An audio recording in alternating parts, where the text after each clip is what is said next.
It was a busy day in Manitoba for Crown Indigenous Relations Minister Mark Miller. On top of that Dakota Teepee announcement, the federal government also announced the creation of a new council to hold the Government of Canada accountable for reconciliation. Minister Miller joins us to discuss. Miller, always a pleasure to have you on. So let's talk about this new committee. How did you come up with the list of names that are on the committee? You know, it's a process that is done through consultation. I think you'll recognize the list of the transitional committee because there is some work to do on actual legislation. Is one of very notable Indigenous peoples, and you know, Wilton Littlechild, chief among them. But it's clear that there is a need, and this has been expressed through Indigenous advocacy foremost, to have the federal government accountable. We often talk about the calls to action and ones that are fulfilled, partially fulfilled, on their way, and there is, you know, some heated debate about whether the level of advancement. I think we recognize that things have gone very slowly, but this is a National Council on Reconciliation that will have eminent Indigenous peoples holding us to account and moving us forward on something that we've undertaken as a government to do. So, of course, people will say, well, how can this council be independent of government if they are funded by the government? You know, are you not still kind of controlling the strings? I guess the other question would be, you know, some people say, oh, just one more government committee that doesn't necessarily come up with actually concrete results. So, you know, how do you assure that that would be different, any different this time?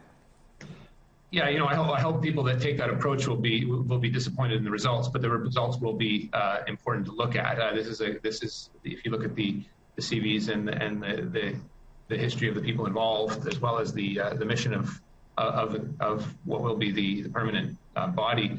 It is they will, first and foremost, as a matter of personal integrity, want to hold us to account, but professional systemic mechanisms within the organization, Indigenous-led, are ones that will hold the government to account and push forward the calls to action. You know, the government of Canada does fund a number of organizations across the country. It doesn't, by extension, mean that we control them or dictate the pace and policy. And I think that's the important thing to remember, including funding for various organizations that play a very important check function, including the media, on us. And we welcome that, frankly, as bitter and poignant as the criticism can be at times. Oh, we can get bitter, that is for sure. You know, so this committee is going to focus on calls to action 53 to 56 from the Truth and Reconciliation Commission. How come? Why those ones specifically?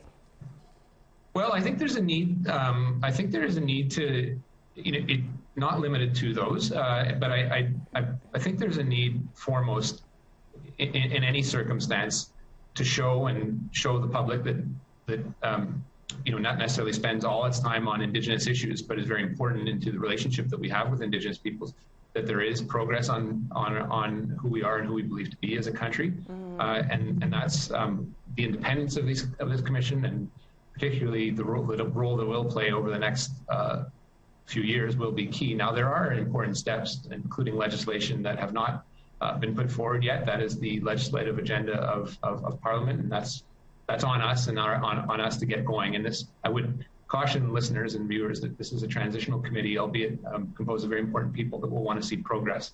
But it is a step forward that people have been calling on us to do for a long time, and there has been funding in a prior budget allocated to it. It's just we haven't taken that next step. Well, thank you for joining us to fill in some of the blanks for us, and we'll certainly be watching what goes on with this new council. Have a good rest of your day. Thank you.